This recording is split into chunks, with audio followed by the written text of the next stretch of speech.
Attendez là, je ne me rends pas compte. Oui, ça va qu'on démarre donc cette réunion qui est prévue de se tenir jusqu'à midi en termes de timing. Est-ce qu'on a des gens qui sont en ligne et qui sont connectés? Je pose la question aux gens de la technique.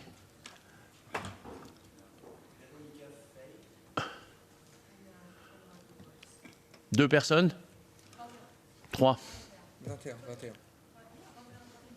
Ah, 21 personnes, d'accord, je n'avais pas entendu. OK. Très bien. Donc, il faut qu'on démarre de manière à ce que les horaires soient à peu près respectés, que les gens n'attendent pas trop. Donc, merci d'avoir répondu à l'invitation de Secret Toxique sur cette séquence dans la trajectoire de travail de Secret Toxique qu'on mène depuis plus de 2 ans maintenant, je ne vais pas calculer, mais ça doit être quelque chose comme ça, autour de la question de l'application de la réglementation sur les autorisations de mise en marché des formules commerciales des pesticides, et je pèse mes mots. En tout cas, c'est l'objet de nos réflexions et c'est le sujet. Donc, après 4 ans de commission PEST, moi, je n'ai pas connu ça puisque je suis élu depuis la mandature dernière, donc depuis 2 ans et demi maintenant seulement.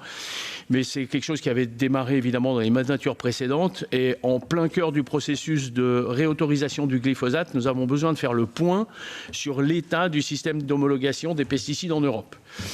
Euphémisme que de dire que beaucoup de choses restent à améliorer, comme vont le montrer nos présentations qui vont suivre.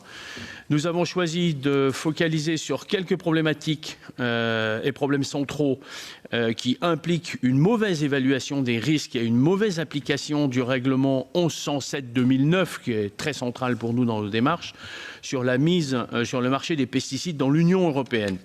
Donc ces points problématiques sont l'évaluation de la toxicité à long terme des produits sur la santé humaine, l'évaluation de leur toxicité sur les espèces non ciblées et la prise en compte de la littérature scientifique académique dans les processus d'évaluation. Donc ces présentations seront suivies d'une analyse juridique de l'arrêté Blaise, porte le nom de celui qui l'avait initié, et qui a réaffirmé certaines obligations de la Commission en termes d'évaluation de la toxicité des pesticides, afin de faire le point sur la conformité des pratiques actuelles de l'EFSA et de la Commission avec la réglementation. Et je coupe mon téléphone que j'ai oublié de couper, voilà.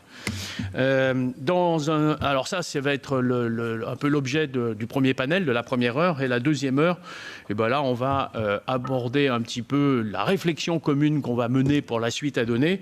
Donc on accueille pour ça Michel Rivasi et puis Anya Skam pour travailler autour de cette réflexion et avancer sur cette réflexion. Donc, sans plus tarder, je propose qu'on démarre la présentation et il y aura 4 présentations sur le premier panel. On va commencer par Andy Batentier, qui est le directeur de campagne de Secret Toxique. Je vais te laisser présenter en 2 mots Secret Toxique d'ailleurs. Et le thème de son propos, c'est l'évaluation de la toxicité à long terme des produits durant le processus d'autorisation d'une substance active, ou plutôt d'un produit commercial. Le débat est ouvert. À toi. Merci beaucoup, Claude, pour cette introduction. I'm going to make the presentation in English. And I will start with a brief presentation of the campaign Secret Toxique. So, can I have the next slide, please? It's a campaign which is led by Génération Future, Nature et Progrès France, and Campagne Glyphosate. And what we are asking for is a proper assessment of pesticides product and not only the active substance. As an introduction, I want to emphasize that many studies have shown that the pesticide product can be up to 1,000 times more toxic than its active substance taken in isolation. So the campaign started in February 2021 at the level of the European Parliament with a letter that has been sent to EFSA, who was signed by 119 members of the French Parliament and member of the European Parliament. And the letter was asking EFSA to make proper products assessment following the decision of the CGEU on which Guillaume Tumrel will get to in more details. Following this letter, many exchanges have followed during about a year with EFSA, ANSES, the French Food Safety Agency, the Commission, and members of the European Parliament. And this presentation that will follow is based on the result of those exchanges. So can I have the next slide, please? So I will make a brief reminder about how the market authorization process works in the European Union for pesticides. So first, basically, we have first the Commission that approves active substances on the basis of EFSA's opinion. And secondly, member states authorize products containing the active substance. So schematically, we could say that the EU authorizes glyphosate and that member states authorize Roundup, just an example. Can I have the next slide?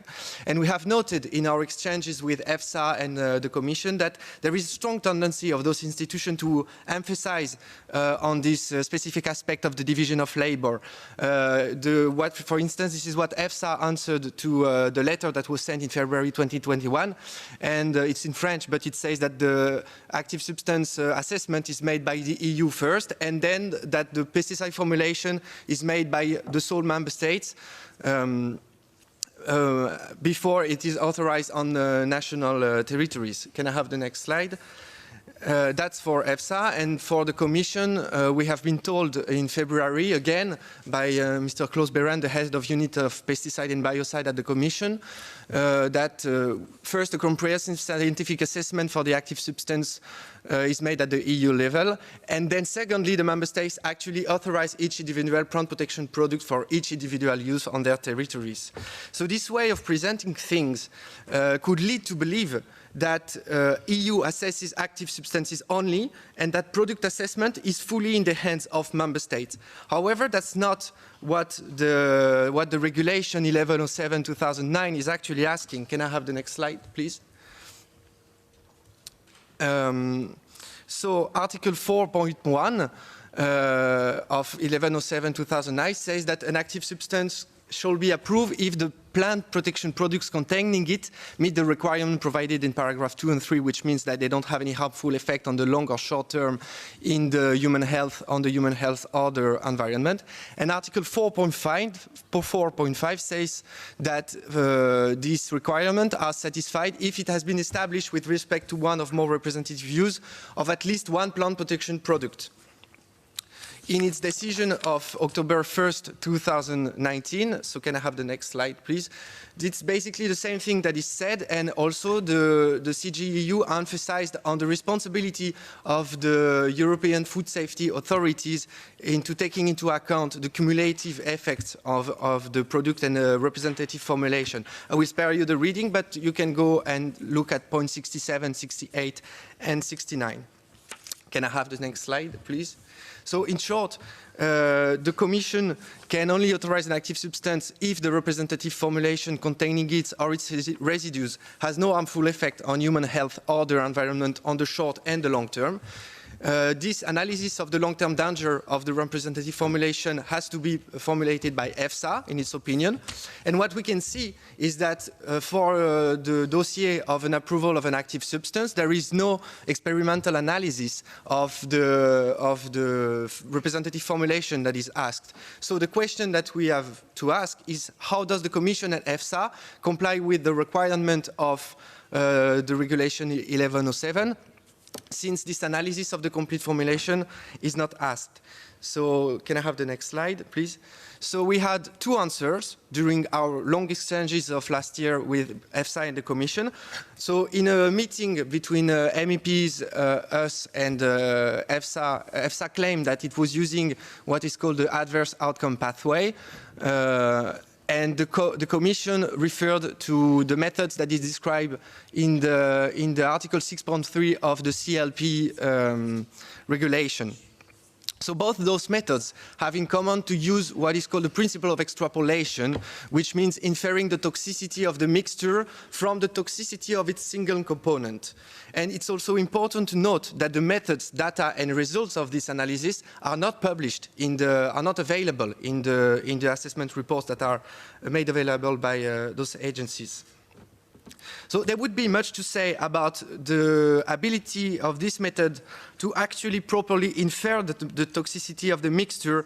There was, for instance, a Pan-Europe report on adverse outcome pathway that was very critical on this method, and there could have been much to say also about what is described in the Article 6.3 of the CLP regulation. But even if we are assuming that those methods are accurate, there are strong reasons to be concerned. Because if we want to extrapolate the mixture toxicity from the toxicity of individual compound, we need to know the toxicity of individual compounds in the first place. So can I have the next slide, please? And that's basically where we have a problem. Because so the German Food Safety Authority made a REACH compliance workshop in 2018 and found that 1/3 for this main toxicity database that is used by EFSA to make this extrapolation, 1/3 of toxicity data was non-compliant, and 1/3 of the compounds registered in the REACH database had compliance problems. And so that was in 2018, but since then, ECHA told also us that we made a demand focusing on how was data availability on the toxicity of compounds used as co-formulants in pesticides, and it was about the same result. So 35% of the compounds had toxicological data that was lacking, and the full compliance was ensured for only 25% of those compounds, and this is very recent data. So in the case of missing data, what the CLP regulation provides is that EFSA should ask for an experimental study of the long-term effects of the formulation itself. And if these complementary studies haven't been asked, then the approval of the active substance can be challenged and cancelled by the CGEU because it hasn't been properly assessed according to the requirement of the regulation 1107. So can I have the next slide? So what can the Parliament do in that case? According to what we strongly suggest, is an action for annulment on an approval of an active substance following Article 263 of the Treaty of the European Union. So basically the European Parliament can contest the approval of an active substance within 2 months after the decision on the grounds that long-term toxicity assessment was not properly performed. It has also to be noted that NGOs cannot do this, since jurisprudence tends to consider that NGOs are not directly concerned while the European Parliament is receivable by default. And for us, it's really the only way to know what kind of assessment is actually being done on the representative formulation during the approval procedure for an active substance. Can I have the last slide? So in conclusion, I will say that so we have no certainty that the law is properly applied in the case of the approval of active substances, and we have very strong reason to doubt. And an action in annulment would at least perform a real check on how the long-term toxicity test is performed and whether it is compliant with the regulation or not. And if it's not compliant, it will force the implementation of the Parliament's regulation on pesticides approval in the European Union.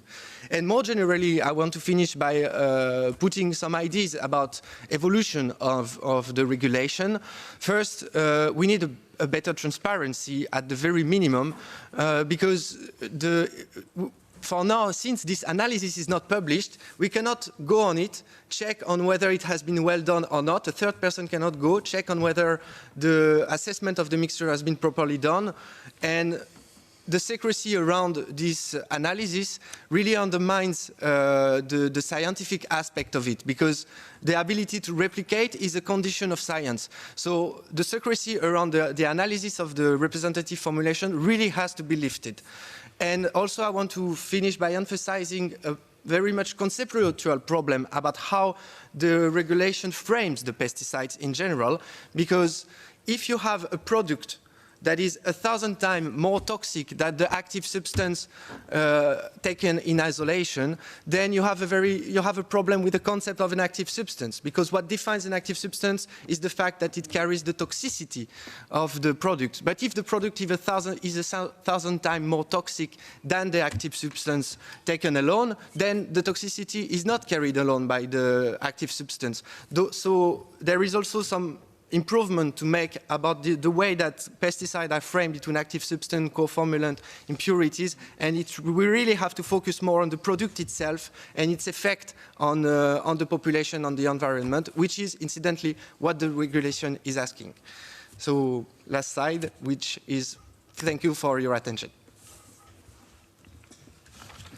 Eh ben, merci Andy pour cette ouverture. Le ton est donné. Je propose qu'on n'aborde pas les questions tout de suite, qu'on les aborde après les 3 autres présentations et sur le deuxième panel. Donc je vais tout de suite donner la parole à l'intervenante suivante, qui est Salomé Rouaninel, qui est de Pan-Europe, donc chargée de campagne et des politiques publiques sur l'évaluation des risques liés aux pesticides. Donc, on est encore au cœur du sujet, évidemment. Et le propos, là, c'est l'évaluation de l'écotoxicité des pesticides sur les espèces non ciblées. Je vous laisse peut-être dire un petit mot de présentation de Pan-Europe, pour ceux qui ne vous connaissent pas, et puis à vous la parole. Est-ce que c'est mieux? Oui, parfait. Bonjour à tous. Donc, mon propos va effectivement porter sur les carences en termes d'évaluation environnementale des risques, mais il est très interconnecté avec ce qui vient d'être présenté, puisque toutes ces carences ne font que s'accumuler. Donc, s'il vous plaît, la slide. Juste quelques mots avant sur PAN, ou Pesticide Action Network Europe. Donc, on est une ONG basée à Bruxelles et qui travaille exclusivement sur les pesticides, à la fois leurs effets sur la santé humaine, la santé animale et l'environnement, et les modalités de leur remplacement par des alternatives non chimiques existantes. Donc on est régulièrement amené à travailler à la fois avec les institutions telles que le Parlement européen, mais aussi des scientifiques, des académiques, d'autres ONG et des agriculteurs, un panel divers d'acteurs. Donc ma présentation va cette fois-ci porter sur le traitement des effets sur l'environnement et notamment sur les espèces qui est fait dans le cadre de l'évaluation environnementale des risques. Je veux bien la prochaine slide, s'il vous plaît. Et avant ça, je vais rappeler le cadre juridique qui est donc précisé dans le règlement 1107/2009, qui précise dans son article 1 que l'objectif de la réglementation est d'assurer un haut niveau de protection pour la santé humaine, la santé animale et l'environnement contre l'utilisation des pesticides. Et dans son article 4, et qui est sous-tendu par le principe de précaution, et qui dans son article 4 va plus loin en précisant que les substances actives et les produits phytosanitaires ne peuvent avoir d'effets inacceptables sur l'environnement, et notamment sur les eaux de surface, sur les espèces non cibles et sur la biodiversité. Slide suivante, s'il vous plaît. Et donc, on a un règlement d'exécution qui a été adopté en 2013 qui précise la mesure dans laquelle cette évaluation environnementale des risques doit prendre lieu. Et ce qui est précisé, c'est que cette évaluation doit être assez large et assez complète, puisqu'elle doit porter sur les organismes terrestres tels que les mammifères, les oiseaux, ce qui était le cas de la directive précédente déjà. Mais elle va aller plus loin parce qu'il va alors aussi falloir s'intéresser aux effets sur les reptiles, sur les amphibiens, sur les espèces aquatiques, sur les arthropodes, sur la faune des sols, sur les nitrogènes ou encore sur les plantes. Donc, la réglementation est très claire. Les substances actives ainsi que les pesticides ne peuvent pas avoir d'effets inacceptables sur l'ensemble de ces espèces. Maintenant, on va passer à la pratique. Depuis une dizaine d'années, je veux bien la slide suivante. Et je vais mettre en évidence 2 grandes carences dans la mise en place et la mise en œuvre de l'évaluation des risques. Tout d'abord, un certain nombre d'espèces qui, bien que citées dans le règlement d'exécution, ne sont toujours pas testées et donc dont les effets ne sont pas pris en compte dans l'évaluation des risques. Ce sont les amphibiens et les reptiles. Et ensuite, je démontrerai comment ces preuves scientifiques, lorsqu'elles sont mises en évidence, pour les oiseaux, pour les abeilles, pour les espèces aquatiques, sont simplement déconsidérées par l'EFSA et la Commission européenne, qui laisse un blanc-seing et réapprouve les substances. Donc dans un premier temps, slide suivante s'il vous plaît, je vais me focaliser sur les amphibiens et les reptiles. Donc simple rappel, ce sont les 2 catégories de vertébrés qui sont les plus en danger d'extinction aujourd'hui. Les derniers chiffres sont de 2020 et mettent en évidence le fait que 40% des amphibiens sont en voie d'extinction et 25% des reptiles. Et ce sont des espèces qui ont un rôle assez clé dans l'écosystème et dans la chaîne alimentaire. Ce sont à la fois des prédateurs qui vont manger et réguler la quantité d'insectes, mais aussi des proies, et donc des proies pour les oiseaux, pour les mammifères, etc. Et on dit souvent que ce sont des bons indicateurs de l'état, du statut de l'environnement, puisque ce sont des espèces qui sont très sensibles à la qualité de l'eau, à la qualité des sols, et qui ont une température qui se régule en fonction de leur environnement. Donc voilà, donc qu'est-ce qui se passe en pratique en termes d'évaluation des risques pour ces espèces? Je vais vous demander la prochaine slide. Eh bien, ce qui se passe aujourd'hui, c'est qu'elles ne sont pas testées. Tout simplement, il y a une obligation légale de fournir des données, et donc il revient aux régulateurs d'évaluer ces effets et de s'assurer qu'aucun effet inacceptable ne ressort de l'évaluation des risques. En pratique, ce n'est pas du tout fait. On estime au mieux que l'évaluation qui va être portée sur d'autres vertébrés ou d'autres espèces aquatiques couvre ces espèces, et on ne tient pas compte effectivement de la littérature indépendante qui se développe au cours des dernières années en lien avec l'extraction massive de ces espèces.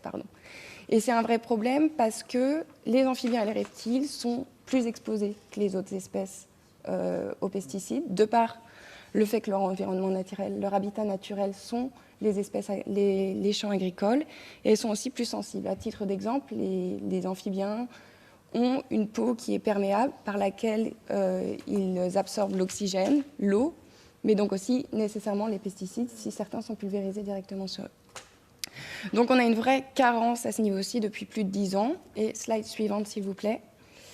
Ce qu'on constate en s'intéressant à la littérature indépendante, c'est qu'il y a véritablement des effets inacceptables liés à l'utilisation des pesticides sur ces espèces.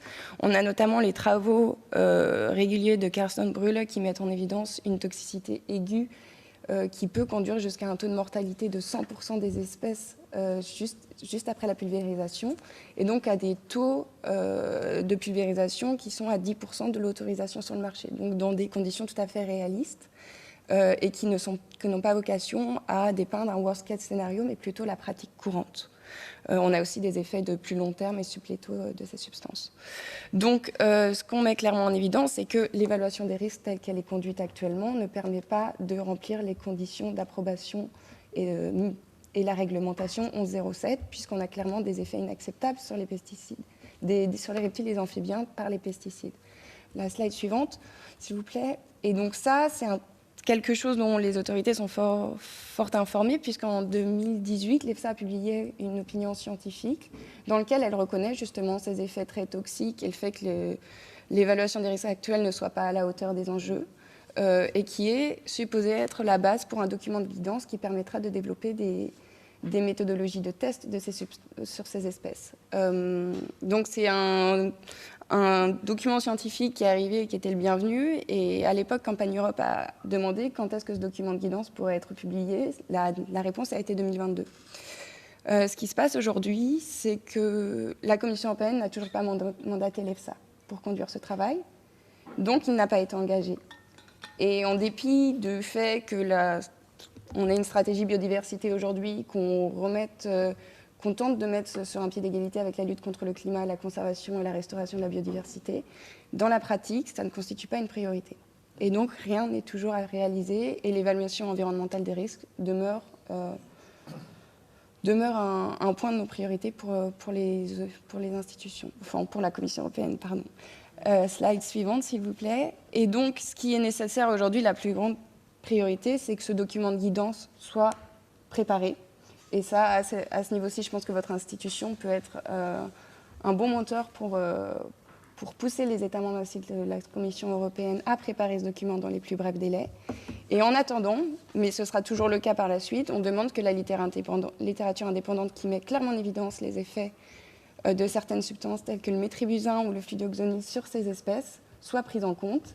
Et si ces documents de guidance et cette littérature ne sont pas pris en compte au moment du renouvellement, les moyens juridiques nécessaires pourront être pris par vos institutions à ce moment-ci. Voilà, et donc je vais continuer simplement sur ma deuxième partie, slide suivante, dans laquelle je mets en évidence le fait que très souvent, pour d'autres espèces, pour lesquelles on a des évidences scientifiques d'effets adverses, où on a une littérature scientifique qui est minimisée et des effets qui sont déconsidérés. Typiquement, il est très régulier que l'EFSA, dans ses conclusions scientifiques, mette en évidence ce qu'on appelle des domaines de préoccupation critique, qu'elle définit comme des circonstances dans lesquelles, pour tous les usages représentatifs, elle n'est pas en mesure, faute de données, faute d'informations, de garantir une absence d'effet sur la santé humaine, l'environnement ou la santé animale. Et donc, conformément à l'article 1 et l'article 4 du règlement 1107, en présence de ces domaines de préoccupation critique, la substance ne remplit pas les conditions d'approbation pour être mise sur le marché.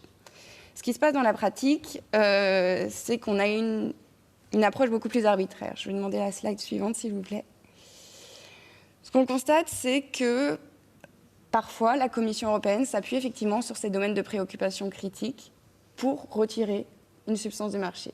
En l'occurrence, ça a été le cas dans le cas du chlorpyrifos, qui était une substance pour laquelle on avait des domaines critiques qui portaient sur la santé humaine.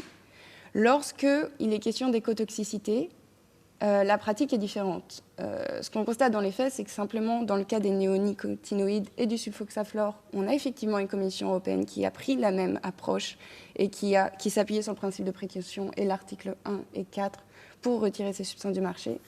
Mais dans la plupart des cas, ce qu'on constate, c'est que les substances sont renouvelées avec, le cas échéant, des mesures d'atténuation qui sont supposées minimiser les risques pour toutes ces espèces.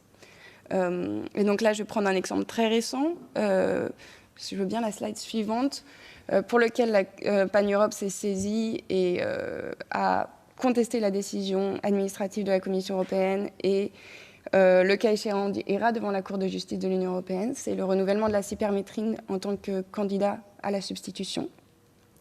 Donc c'est un insecticide pyrétoïde qui est très toxique pour les abeilles, qui est aussi identifié depuis 2016 par le Centre de recherche commun européen comme un perturbateur endocrinien et qui a aussi des effets sur les espèces aquatiques ainsi que sur les autres arthropodes non cibles. Tous ces effets ont été reconnus comme domaines de préoccupation critique par l'EFSA et pourtant la substance a été réapprouvée avec comme obligation de la part des États membres de mettre en place des mesures d'atténuation qui permettraient de réduire par 95% les risques pour ces substances. Dans la pratique, qu'est-ce que ça donne ? Ça donne une Commission européenne qui va interpréter à sa façon les recommandations déjà discutables faites par l'EFSA. Ce qui se passe, c'est que la Commission européenne a donc autorisé le renouvellement en soulignant que pour les espèces aquatiques, on devrait s'assurer d'une concentration dans l'eau inférieure à 0,0038 microgrammes par litre. Et elle a indiqué que ce serait pour toute l'année. L'EFSA, dans son conclusion scientifique, précise que l'autorisation ne devrait être possible que pendant l'été, que pas dans le printemps par contre, et pas pendant l'automne. On a par ailleurs l'EFSA qui passe sa décision sur un principe qui est celui d'Environmental Recovery Principle, qui veut qu'on estime que la mortalité ou les effets adverses sur les organismes sont acceptables dans la mesure où les espèces vont se renouveler et qu'au fur des générations, on va parvenir à retrouver les mêmes densités de population. Ça, c'est une pratique ou une réflexion qui, bien que scientifiquement discutable, pourrait être valable dans le cadre d'une utilisation ponctuelle de la substance. Or, ce qu'on constate, c'est que la substance va être pulvérisée chaque année par des agriculteurs conventionnels. Donc, dans ce cas-là, cette approche n'est pas valable et la vraie valeur de référence, ce serait 0,017 microgrammes par litre, et qui a été d'ailleurs souligné par l'EFSA en cas d'utilisation ponctuelle. Et nous, ce qu'on a constaté, c'est que lorsqu'on met en place ces mesures de réduction de 80%, eh ben, on est quand même au-dessus de ce seuil, qui est valable pour une utilisation ponctuelle. Après, en ce qui concerne les arthropodes, l'EFSA met clairement en évidence le fait qu'elle n'a pas de données et spécule sur quelques mesures en termes de zones tampons qui permettraient la protection, mais c'est très mince et il n'y a rien d'indiqué pour ce qui concerne l'exposition dans les champs. Donc pour toutes ces raisons, nous, on a, en tant que Pan-Europe, décidé de contester cette décision de renouvellement de la part de la Commission européenne. On attend encore la réponse puisque la Commission européenne a demandé un délai supplémentaire pour pouvoir nous répondre.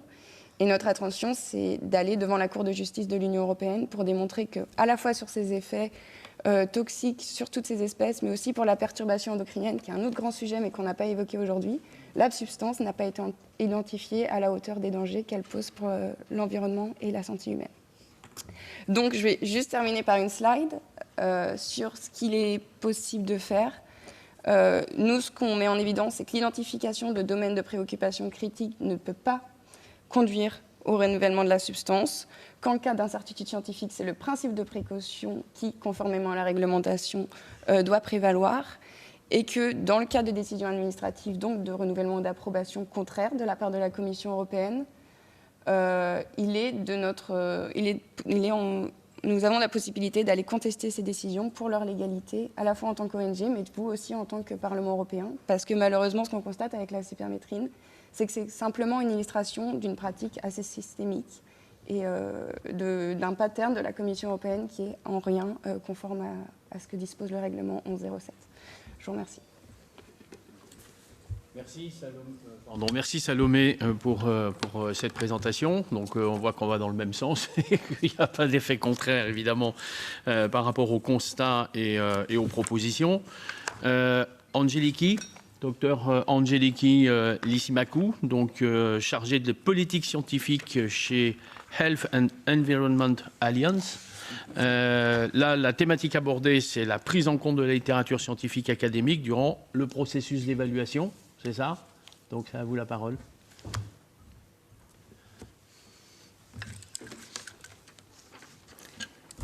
Yes, hello. Good morning, everyone.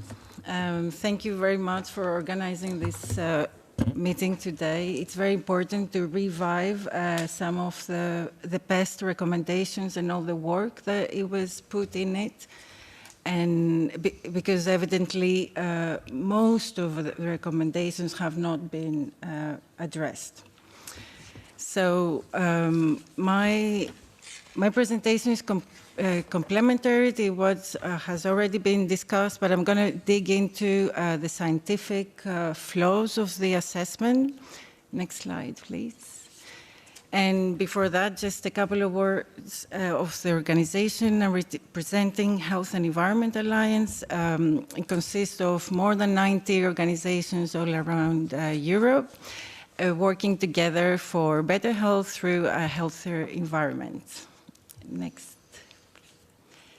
And I will jump right into our topic today. So it was already mentioned that we have a very strong European law when it comes to pesticides that aims to ensure a high level of protection for human health, animals and the environment, and it particularly refers to the vulnerable groups of the population like pregnant women and children.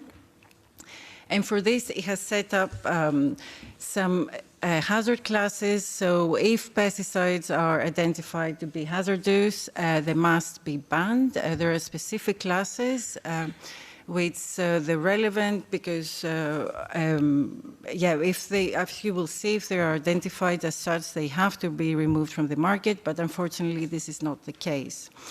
And the regulation clearly says that the assessment of the toxicity of the substances has to be based on the current scientific and technical knowledge. This is an updated science, and it must include all scientific literature, including peer-reviewed open scientific literature. And of course, as we heard before, in case of scientific uncertainty, we must apply the precautionary principle. It also highlights that the assessment has to be objective, independent, and transparent, and this is where we actually have a problem. Next, please.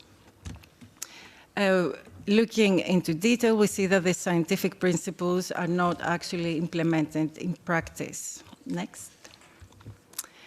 So I cannot talk about all the shortcomings in the scientific assessment of pesticides, so I'm going to focus on 3 points. First of all, as we've seen before, the independent literature is dismissed from the assessment or is completely missing, and industry studies are always giving much more weight. then when there are some adverse effects observed in the studies provided by the industry, many times these are dismissed from the assessment as well, without really a scientific justification or any further research. And we see that all of this takes place in failure to comply with international and European guidelines. Therefore, we put the scientific objectivity of this assessment in question. Next, please. Next. So I'm going to bring you some examples. Next. Currently, we heard that the glyphosate is once again under assessment, and the first phases of the assessments are completed. And what we've seen, as we saw before, is that the independent literature is downgraded. And this includes the IARC, the Institute of International Agency of Research on Cancer, that classified glyphosate as a probable carcinogen in 2015. This would be the equivalent of a presumed carcinogen, which is category 1B in Europe and should have been banned. Next. Here, I'm just going to bring just one example for the genotoxicity assessment to have an idea how this is the independent science is being used. Here we see that the assessors, the risk assessors, they identified 16 scientific studies on the genotoxicity of glyphosate, and they found that 14 were actually non-reliable and unacceptable. And without surprise, in these 14, we had several studies that were showing that glyphosate is genotoxic. Next one, please. Then coming to the industry studies, so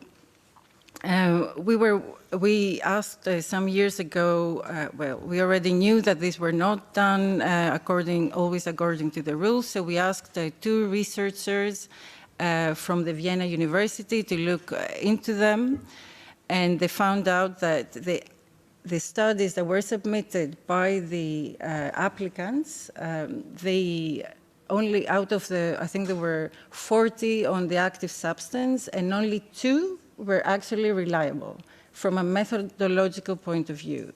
The rest of them were either, they had a lot of, they were, let's call them reliable with restrictions, and almost more than half, they were non-acceptable, or the assessment was not possible. Next one. The researchers, they also said that even if these studies were done correctly, they still wouldn't be enough, because there were 2 key studies missing that they would indicate the genotoxicity that was seen in the public literature. And here we see Professor Knaus-Müller that says that there is a need to provide results from experiments which concern induction of DNA damage in inner organs. And because several findings, he refers to the scientific literature, peer review literature point in this direction. Next, please. So we've first seen that independent science is not used. We've seen that the industry studies, many times they don't follow the protocols and the methodologies. So now how about the long-term cancer studies that we heard before? So we've seen that in many cases, when we look into detail in these studies, we actually find tumors that they either have not been reported correctly, or they have been dismissed from the assessment for unfounded reasons scientifically and without any further research. And here we'll provide some, next please. You can see an example from a report that we published last week based on the scientific analysis of 2 experts. And here on the right, you can see that we have 11 long-term cancer studies for glyphosate. This is a very big number for a pesticide. But looking into details, actually in 10 of these studies, the animals, they developed tumors following exposure to glyphosate. And looking further into additional evidence, we see that in seven cases, these tumors were supported what's called historical control data. This is background data of unexposed animals. We had 4 cases, 4 studies, and here you can see the graphs, where there was a dose-response it was a dose-response relationship. That means as the glyphosate concentration and exposure was increasing, so were the tumors in the animals. And this is not necessary to accept. You can also accept tumors when there isn't a dose response, but this really strengthens the evidence. And also we found in 5 studies that animals developed more than 1 tumor. So we're not talking just about 1, but in some cases 2 and 3 types of tumors. And in 2 cases, we also found such tumors in females. Next, please. We have gathered this evidence in the report. I invite you to have a look. It's also available in 4 languages. Next, please.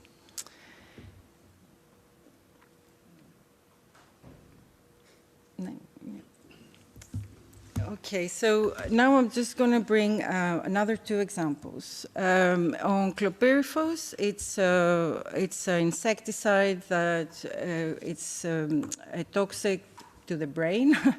So it was non-renewed in 2019. But why I'm presenting it here? Because that wouldn't have been the case. Next, please. Actually, what had happened, it was all independent studies that they were showing the brain damaging potential of chlorpyrifos were dismissed from the assessment or downgraded because of a single industry study that was carried out in 1997 that showed that chlorpyrifos had no effect in these animals. What changed in 2019 is because a year before, next please, 3 researchers actually looked into these 1 industry studies, and they found that there were mistakes in the reporting, and actually the animals had developed brain damage because of exposure to chlorpyrifos, also in not just 1 dose, but in all doses. So they did accept that chlorpyrifos caused a neurodevelopmental toxicity, and therefore in 2019, they changed, EFSA, it was this time, it changed around its opinion, and they suddenly accepted that it's neurotoxic, and they banned it from the market. However, if we don't have, this is not something we have for all the studies, that we cannot look at them in such a detail that, like this scientist did. Next one. Here is just another short example of a study that we looked into 10 different active substances to find out if we agree with the classification of carcinogenicity. And we found out that only in 3 cases the data were justifying such a classification. And in 3 cases, we found there were data gaps. And in 4 cases, we found that the classification should be much higher. So what should we do? Next, please. We are asking for a reform of the system, and we find that this is urgent. As we had presented before in a coalition, we developed a white paper that is also available online, and many of our recommendations were also reflected at the PEST committee. So first point, I think we have to address the elephant in the room, that the industry is the one that responsible to deliver the safety study of the products that has a commercial interest to put it in the market, therefore they want to find these products safe. We should have an independent system for testing. We could already start asking for such, which could run with a fund that could be collected from industry. We have to adopt a strict independent policy across not only EU agencies, but also national agencies. The people involved should have no conflict of interest. This does affect the decisions. Also because many times these expert groups, they also develop methodologies, and these methodologies are not laws, so they're background documents, and these documents need to be examined carefully by an independent body to make sure what decisions are we taking, why are these scientific flaws happening again and again. And third point is that when we evaluate independent studies, we have to evaluate them based on how they represent human health and environmental risks, and not if they're based on GLP certificates, good laboratory practice certificates, or if they're done only according to specific protocols. Thank you. The next one. Thank you very much, and I'm looking forward to the discussions.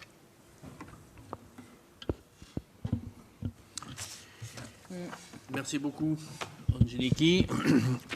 On va passer au quatrième intervenant, Guillaume Tumrel, avocat en droit de l'environnement et avocat de M. Blaise et des autres accusés dans l'affaire qui a mené à la décision de la Cour de justice européenne du 1er octobre 2019. Donc déjà, une histoire oui, cette réglementation. Guillaume, à toi.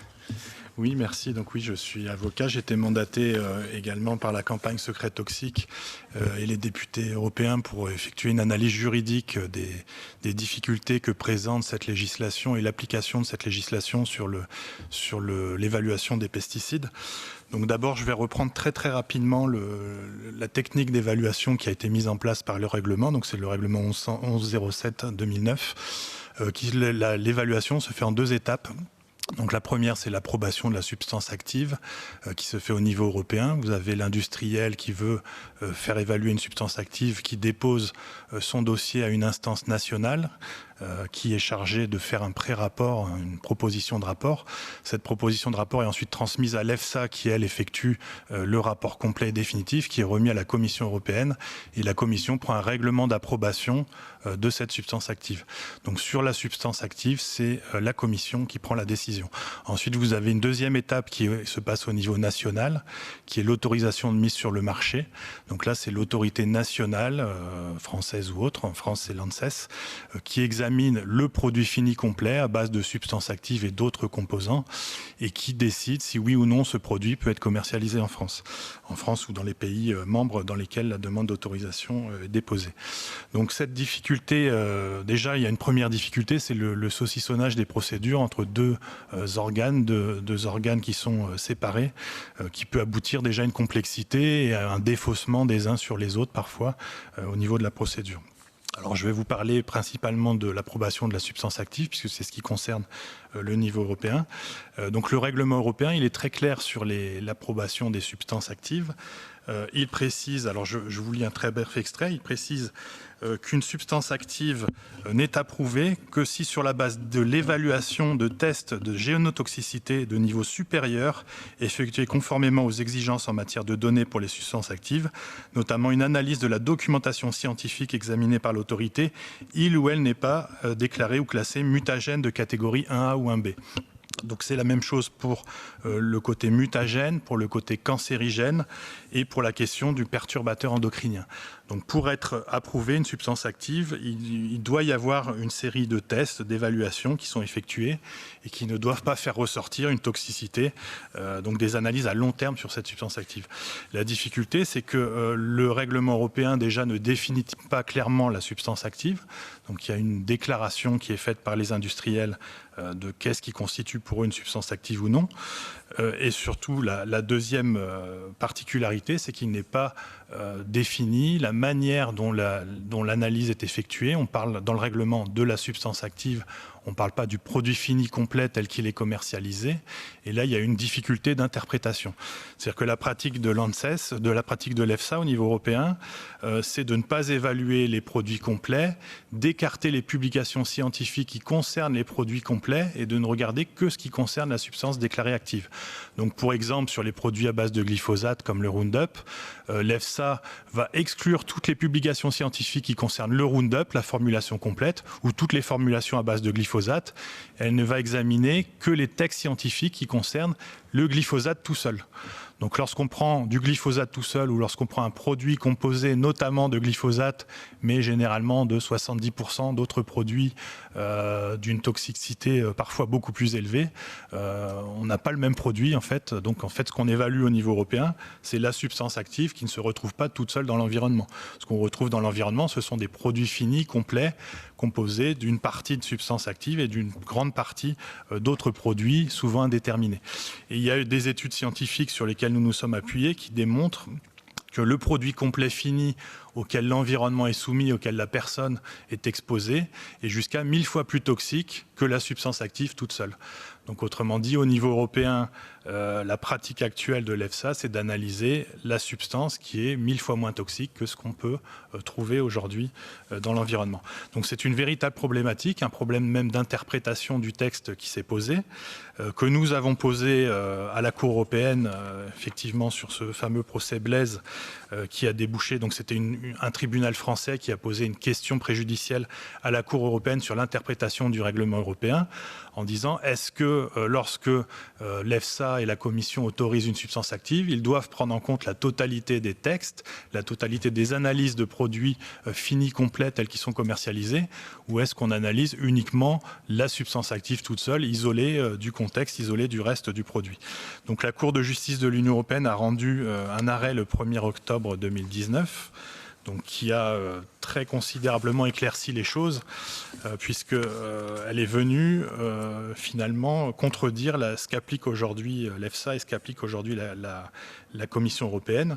Donc là, pareil, je vous lis un petit extrait de cet arrêt de la Cour, donc qui nous dit, la Cour de justice, le législateur de l'Union a imposé la prise en compte des effets potentiels du cumul des divers composants d'un produit phytopharmaceutique, aussi bien lors de la procédure d'approbation des substances actives que lors de celle des autorisations de mise sur le marché des produits phytopharmaceutiques. Donc, paragraphes 2 et 3 du dit règlement prévoient explicitement que l'existence éventuelle d'un effet nocif de ce produit ou de ses résidus sur la santé humaine ou animale doit être appréciée compte tenu des effets cumulés et synergiques connus. C'est-à-dire que la Cour de justice vient nous dire on ne doit pas regarder uniquement la substance active, on doit bien regarder les produits complets, les produits finis tels qu'ils sont commercialisés. Et la Cour poursuit, ce qui implique, ainsi que l'a relevé l'avocate générale, de prendre en considération les effets induits par l'interaction entre une substance active donnée et notamment les autres composants du produit. Cette exigence vaut également pour l'Autorité européenne de sécurité des aliments, lorsque, conformément à l'article 12, celle-ci adopte, compte tenu de l'état actuel des connaissances scientifiques, des conclusions dans lesquelles elle précise si la substance active est susceptible de satisfaire aux critères d'approbation de l'article 4 du règlement. Donc autrement dit, l'EFSA aujourd'hui applique une analyse uniquement de la substance active, mais en fait, lorsqu'on applique la réglementation telle qu'elle existe aujourd'hui et telle qu'elle a été expliquée, interprétée par la Cour européenne, l'EFSA devrait analyser les produits finis tels qu'ils sont commercialisés et auxquels nous sommes aujourd'hui exposés. Alors cette différence d'interprétation, enfin l'interprétation de l'EFSA par rapport au jugement, à l'arrêt de la Cour de justice qui s'impose à l'EFSA, elle a des conséquences lourdes. Je l'ai expliqué rapidement pour le glyphosate, mais lorsqu'il y a eu, il y a quelques années, l'avis du Centre international de recherche sur le cancer qui a déclaré le glyphosate cancérigène probable, l'EFSA a, elle, conclu que ce n'était pas cancérigène. Et l'EFSA explique dans ses conclusions que c'est lié à ses méthodes d'analyse, l'EFSA n'ayant analysé que la substance active et pas les produits complets à base de glyphosate. Donc il y a une incidence immédiate sur un défaut d'évaluation de ces produits finis. L'EFSA devrait prendre en compte des analyses de toxicité sur les produits finis complets. et faire demander à ce que l'industriel fasse ses essais de toxicité et surtout retenir l'intégralité des publications sur les produits à base d'une substance active. Donc ça pose un problème de légalité important. Depuis 2019, les députés européens faisant partie des groupes se sont emparés de ce dossier, mais au niveau de la Commission, il n'y a pas eu de modification des pratiques faites. Il n'y a eu aucune prise en compte de cet arrêt de la Cour de justice de l'Union européenne. Donc aujourd'hui, on est sur une mauvaise application de ce règlement européen 1107. Donc avant même de parler de réformation des textes, il faudrait déjà les appliquer correctement. Donc aujourd'hui, au niveau juridique, ça commence déjà à avoir des impacts, notamment dans les États membres, puisqu'on obtient des annulations d'autorisation de mise sur le marché sur la base de ce défaut d'application des textes par l'EFSA. Notamment, par exemple, le Roundup 360, qui a été déclaré illégal par la Cour administrative d'appel de Lyon, notamment en raison du fait que la législation n'était pas correctement appliquée et l'évaluation n'était pas complète. Donc on se retrouve aujourd'hui, alors juridiquement, avec des autorisations données qui ne respectent pas la réglementation européenne, mais surtout en pratique, on se retrouve avec des produits qui sont commercialisés sans avoir subi l'évaluation complète nécessaire imposée par le règlement européen, et donc avec des risques majeurs pour la santé, pour l'environnement, tel que ça a été exposé avant. Donc on a des textes qui ne sont pas appliqués aujourd'hui et on a un risque majeur pour la santé et pour l'environnement.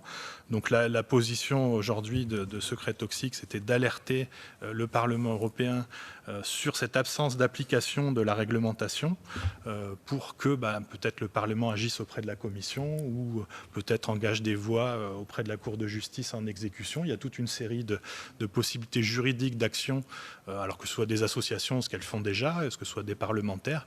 Et donc là, la balle revient un peu dans le camp des parlementaires pour essayer d'aboutir à une réelle application de la législation telle qu'elle a été écrite et telle qu'elle a été votée par les parlementaires dans ce règlement de 2009.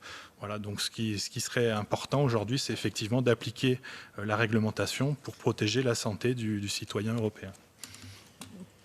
Merci Guillaume, c'est assez impressionnant d'entendre les choses sous cet angle-là et c'est bien pour ça d'ailleurs qu'un certain nombre de députés européens se sont saisis du sujet pour jouer un peu leur rôle, parce que c'est vrai que, c'est compliqué d'arriver à mettre en place des réglementations. Quand elles sont en place, elles ne sont pas respectées, ce qui est un comble.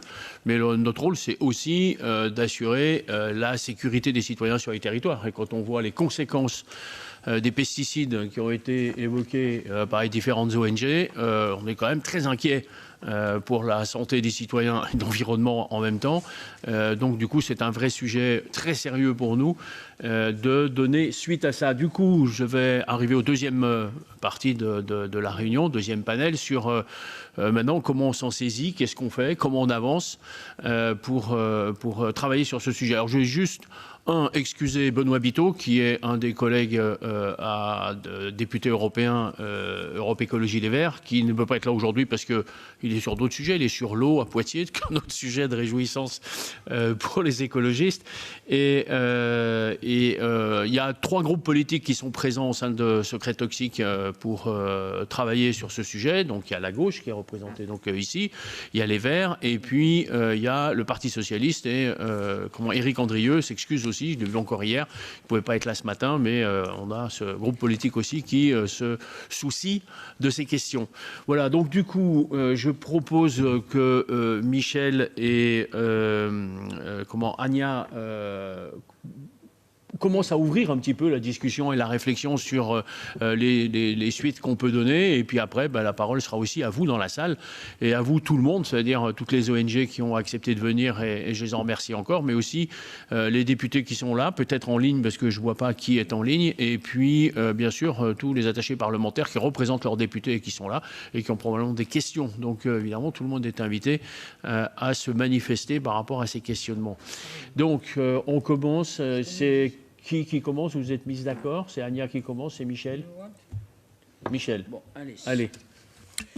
Bon, alors d'abord, moi je me joins aux remerciements. C'est bien d'avoir PAN, ELF, dans la mesure où vous faites des études parallèles.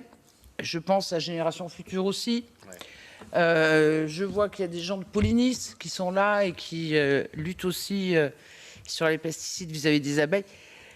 Pour tout vous dire, pour moi, je trouve que la situation est assez dramatique. Elle est assez dramatique parce que on fait tout pour ne rien voir. On s'est battu pour cette réglementation pesticides. Vous vous rendez pas compte? Amendement par amendement, on se battait là-dessus. Bon, on a un truc à peu près qui tient la route. Et puis après, on voit que d'une part, nos institutions et la Commission, qui doit être respectueuse des traités, ne l'appliquent pas. Bon. Et on a nos agences qui nous disent « Ah ben nous, on regarde les textes, et si on n'est pas poussé par la Commission, ben on continue. » Bon. Et moi, ce qui m'a fait déclencher, pour vous dire, c'est en 2015, quand il y a eu le renouvellement du glyphosate. Parce que là, qu'est-ce qui nous a sauvés? C'est que le cirque, le Centre international de recherche sur le cancer, déclarait le glyphosate est cancérogène et que l'EFSA déclarait le glyphosate n'est pas cancérogène. Ça a été génial, cette histoire. Parce qu'on a pu leur dire, OK, mais donnez-nous les études. Et nous, on fera analyser ça par des experts indépendants. Et là, l'EFSA a dit, ah non, on ne peut pas donner, c'est secret d'affaires. Alors que le cirque, tout était publié. Et alors, si on est dans les sciences, comme tu disais, on dit, eh ben, il faut la transparence. Et c'est ça qui nous a conduit à saisir la Cour de justice européenne. On était 5 députés verts à saisir la Cour de justice. Vous voyez que c'est pour ça que ce que disait M. Tumorel, c'est très important, parce que si on n'avait pas eu la justice, eh ben, à l'heure actuelle, vous ne pourriez pas regarder les études. Parce que ça a fait jurisprudence, et ça permet maintenant de regarder toutes les études et de voir qu'il y a certaines études financées par l'industrie qui ne tiennent pas la route. Et il y a plein d'études universitaires qui sont rejetées par l'industrie, ça je comprends, mais par nos agences, par l'EFSA, par l'ANSES. Donc les agences à la fois européennes et nationales qui disent « Ah non, non, non, elles ne sont pas conformes aux bonnes pratiques de laboratoire. » Mais sur quelle base? Et est-ce que les études industrielles sont, comme ils disent, qu'il y en a plein qui ne correspondent pas aux bonnes pratiques de laboratoire? Donc on voit que c'est pipé. Alors, vous nous donnez des éléments, vous dites il faudra regarder les conflits d'intérêts. Parce que, n'oubliez pas, 2015, il y a eu après le procès Monsanto. Et au cours de ce procès Monsanto, il y a eu plein de gens qui avaient des cancers des lymphomes. Et c'est grâce à ces procès qu'on a vu que ces cancers pouvaient être attribués au Roundup, parce que là-bas, c'est le produit. Et c'est là où il y a arnaque. Et ça, après, il y a eu la commission peste au niveau du Parlement. Mais l'arnaque, il est qu'on n'étudie que la substance active qui est indiquée par l'industriel. Mais qui nous dit que la substance active est bien celle-là? Qui nous dit que la substance active, ce n'est pas une autre qui est présente dans les coformulants? Et après, au niveau du produit, c'est bien le produit qui est utilisé. Ce n'est pas la substance active toute seule. Et qui déclenche les cancers? C'est le produit. Et c'est pour ça que d'avoir séparé l'EFSA avec la substance active et l'ANSES sur le produit, enfin les agences nationales sur l'ensemble des produits, là, il y a déjà arnaque.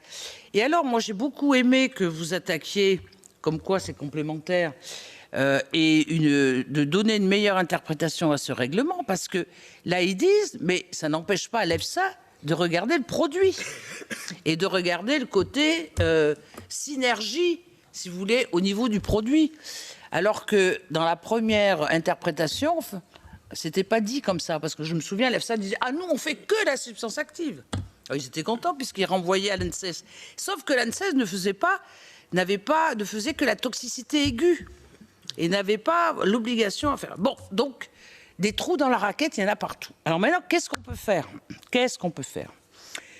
Ben déjà, quand il y a eu cette commission peste, et on était ensemble, il y avait Andrieux, et il y avait toute une série, je l'ai le document là, on avait émis plein de recommandations. Et ces recommandations, le bilan, c'est qu'on n'a pas tenu compte. Alors, il y avait des recommandations très bien, il y en avait il fallait peut-être les approfondir, mais ce qu'on pourrait faire déjà, c'est retrouver ces gens-là. retrouver les parlementaires qui restent, parce que c'était au mandat précédent, et de saisir la commission en disant, en fonction de tout ça, qu'est-ce que vous faites? Vous n'avez rien fait. Ça, c'est le truc light. Alors, c'est le truc light, mais je voudrais regarder hier. On a gagné sur la taxonomie qui mettait les investissements verts en intégrant le gaz et le nucléaire. Au tout début, on pensait perdre. Et puis, alors, grâce à cause de la guerre en Ukraine, les gens ont vu notre dépendance vis-à-vis des énergies fossiles et aussi du nucléaire, puisque 20%, si vous voulez, vient de la Russie. Et on a gagné hier en commission Envie et en commission Econ. Alors, on va attendre le vote en plénière. Mais vous voyez que ça a changé. Et là, on est obligé aussi, dû au boulot qu'on a fait sur la commission PEST, de resensibiliser quand même les parlementaires. Ça, pour moi, c'est une première piste. Deuxième piste, c'est ce que vous indiquiez. Il va falloir saisir la Cour de justice européenne. Parce que franchement, là, ça fait jurisprudence. Rappelez-vous ce qu'on a fait en 2014 et ensuite avec l'interprétation qu'il y a eu et la jurisprudence sur la transparence des données. Moi, je pense que c'est au droit. À un moment, regardez, on est coincé. L'EFSA, on les a reçus, parce qu'on a fait un gros boulot en amont avec Secret Toxique et avec Andy. C'est que on a discuté avec l'EFSA pour dire mais pourquoi vous n'interprétez pas la réglementation comme il faudrait? Mais ils disent nous, si personne ne nous le demande, on ne le fait pas. Mais c'est horrible. Alors, tout à l'heure, vous parliez des conflits d'intérêts. C'est à se demander combien ils sont payés pour ne rien voir. Bon. Donc, ça, à mon avis, il va falloir y aller parce qu'il y a une très mauvaise interprétation. Et moi, ce qui me rend malade, c'est que je vois les conséquences sur la santé. Alors, quand je vois Polynice présent, là, parce qu'ils se bagarrent sur les SDIH, là, comme le boscalide, etc., qui tue les abeilles. Mais quand on tuera tout le vivant, hein, vous parliez des amphibiens, que j'adore, et des reptiles. Quand on aura tué tous les écosystèmes, on aura quoi? Alors, on voit que ça tue les agriculteurs, on voit que ça tue les salariés qui travaillent et qui manipulent les pesticides. Maintenant, ça tue tous les écosystèmes. On parle de biodiversité, on fait tout l'inverse. Donc, il y a une urgence, quoi. Mais vous savez, on en est conscient, parlementaires. Hein. Alors, il faudrait que les conservateurs aussi. Enfin, bon. Après, il y a une autre chose aussi, c'est interdire les pesticides interdits en Europe et qui ne soient pas exportés dans les pays en voie de développement. Parce que là, je vous assure que des morts, il y en a. À la fois, vous parliez de l'eau, et regardez le reportage sur Arte, là, le 5 juillet, ben, toute l'eau est contaminée. Donc les gamins, on leur fait le biberon avec l'eau contaminée, avec des centaines de pesticides qui se retrouvent dans l'eau. Donc on est en train de tuer la vie, en fait. Hein? Alors qu'on tue les gens, il y aura le réchauffement climatique qui va nous aider. Mais tuer la vie, parce que là, on tue tout. Hein, on voit d'ailleurs sur SDIH, puisque ça touche les mitochondries. Alors les mitochondries, vous voyez, il y en a chez les végétaux, les animaux, les humains, etc. Ben, on tue tout. Bon.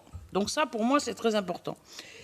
Et puis ben, quand on aura fait tout ça, eh ben, on pourra être fiers des députés européens. Hein.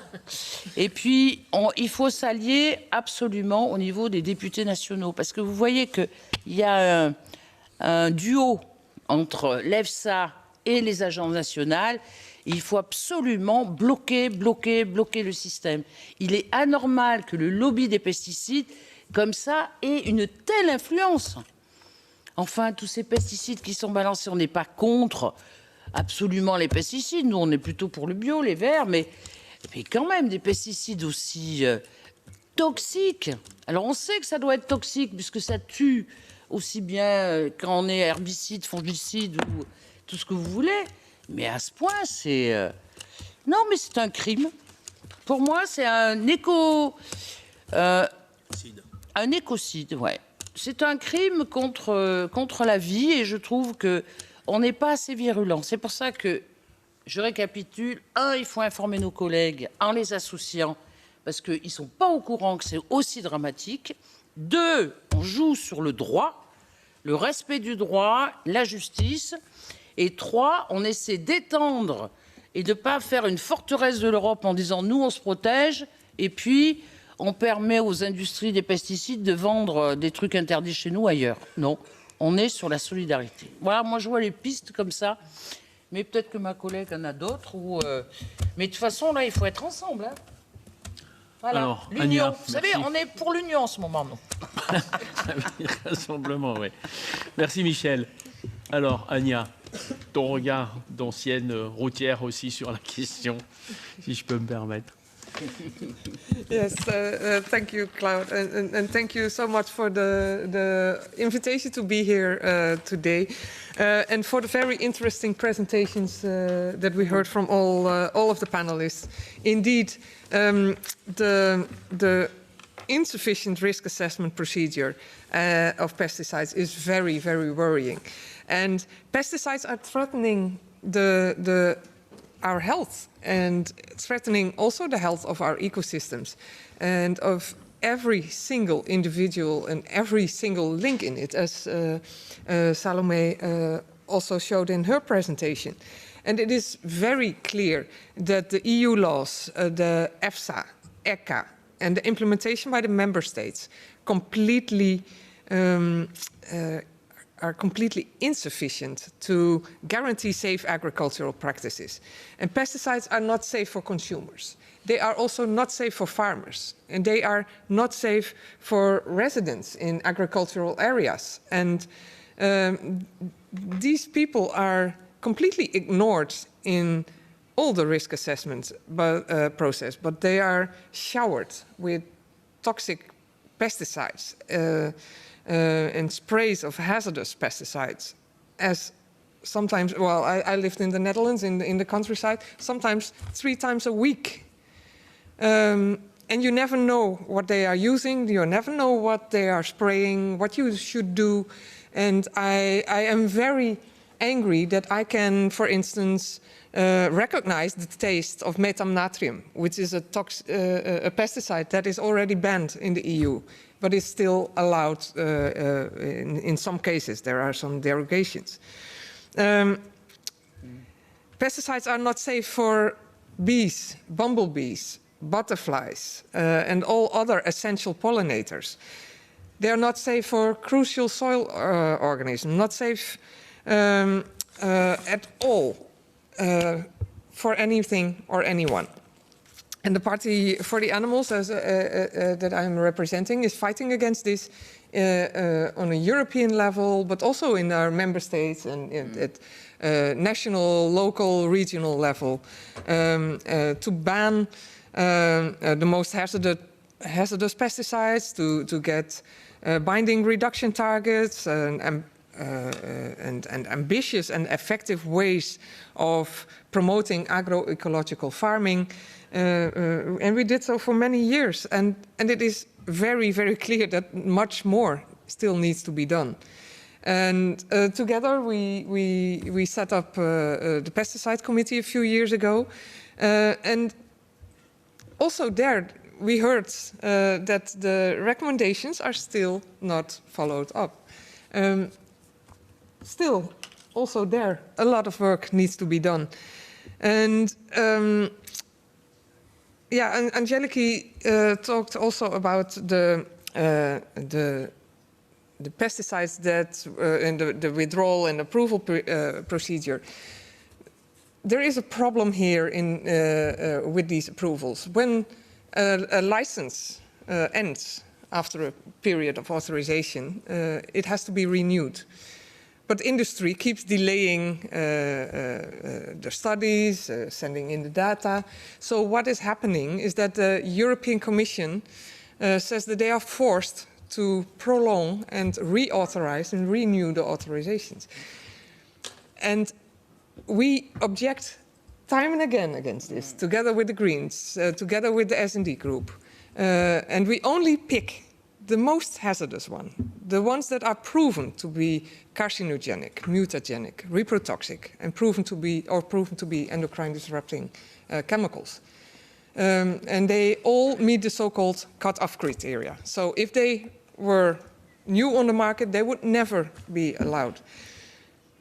And we now objected 3 times to, for instance, chlorotoluron. We objected 3 times to flumioxazine. We objected, well, I have to look at my list, demoxystrobin, carbendazim, all toxic pesticides that should not be allowed on the European market. And the European Commission keeps reauthorizing them. And it's absolutely, well, it's a shame. It's a bloody shame that they do so. And they are now planning to do the same for glyphosate. Because the approval for glyphosate is ending this year. And EFSA already said that their assessment will be delayed.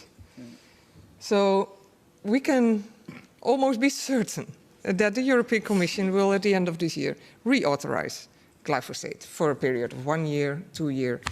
And, well, I can guarantee you that from the side of the European Parliament, we keep objecting to this procedure. This should not be allowed, and it was also one of the conclusions from the Pesticides Committee.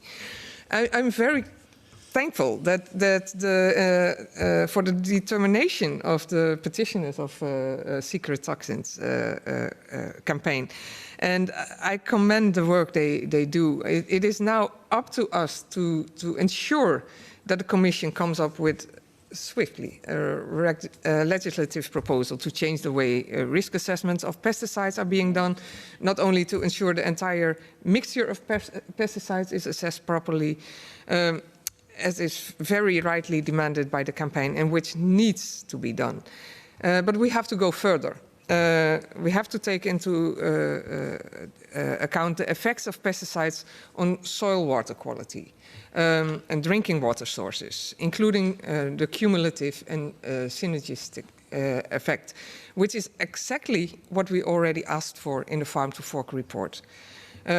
So we don't need only a reduction in pesticides, ban on the hazardous pesticides. We also need to make sure that these demands and the other demands we already made in the Pesticide Committee will finally make it into this legislative proposal. Unfortunately, we see a lot of resistance here. We see that the toxic industry, the pesticide producers, the agro lobby, they are very, very strong. And they already convinced a lot of member states to, for instance, delay the introduction of the Sustainable Use Directive. They keep fighting against the Green Deal targets and saying, no, we need these pesticides, especially now with the war of Ukraine. A few years ago, it was COVID. They use everything to delay the targets and to delay the stronger legislation. And I think it is high time that we keep these lobbyists and this toxic industry out of this building. We are here to make sure that our planet is a safe place to live for all and all its inhabitants, and get rid of all the pesticides that threaten our future. Merci, Anja et Michel. Avant de passer la parole à la salle, moi je voulais ajouter une chose à ce qui est demandé, parce que Anja, il n'y va pas par le dos, avec le dos de la cuillère. Elle demande la mise à la porte du système européen des lobbies. D'accord. Peut-être plus sur du moyen terme. Moi, ce qui me frappe énormément et ce qui m'a beaucoup frappé dans toutes les démarches qu'on a fait avec Secret Toxique, c'est en fait la complexité de la réglementation qui est faite pour perdre le citoyen, les gens et l'efficacité. Moi, je ne comprends pas qu'on ait au moins 2 niveaux et 2 étages dans la réglementation. C'est-à-dire qu'il y en a une au niveau européen, et on a tous les organismes européens qui font les évaluations, etc. Et puis après, il faut refaire la même musique au niveau national. Et tout est fait pour empêcher toute évolution et pour bloquer un système d'une manière la plus longue possible. Et ça, c'est effrayant parce que on est dans la situation. Vous avez travaillé pendant des années dans le cadre de la commission PEST pour les évolutions, etc. Et on voit que le système, il est hyper bloqué. Et c'est parce que la réglementation à la base est faite pour que le système soit bloqué et qu'il n'évolue pas. Donc, sur le moyen terme, il y a aussi à changer la réglementation sur l'évaluation. Si c'est l'Europe qui est compétente, c'est l'Europe qui est compétente. Et une fois que c'est autorisé ou interdit à l'échelon européen, après c'est applicable dans les pays et on ne refait pas une législation à l'intérieur des pays avec des agences d'évaluation à l'intérieur des pays, etc. En tout cas, moi je pense que ça c'est quelque chose aussi qu'il faut qu'on affirme à un moment donné. L'occasion est donnée de le faire aujourd'hui, moi je le fais aujourd'hui. Du coup, on est au moment d'échange et de vos questionnements et de vos propositions par rapport à ce temps nouveau qui est donné grâce à Secret Toxique pour donner un nouvel élan sur une action par rapport à tout ce qui a été fait jusqu'à maintenant, qui n'a pas pu aboutir au niveau où on voudrait que ça aboutisse.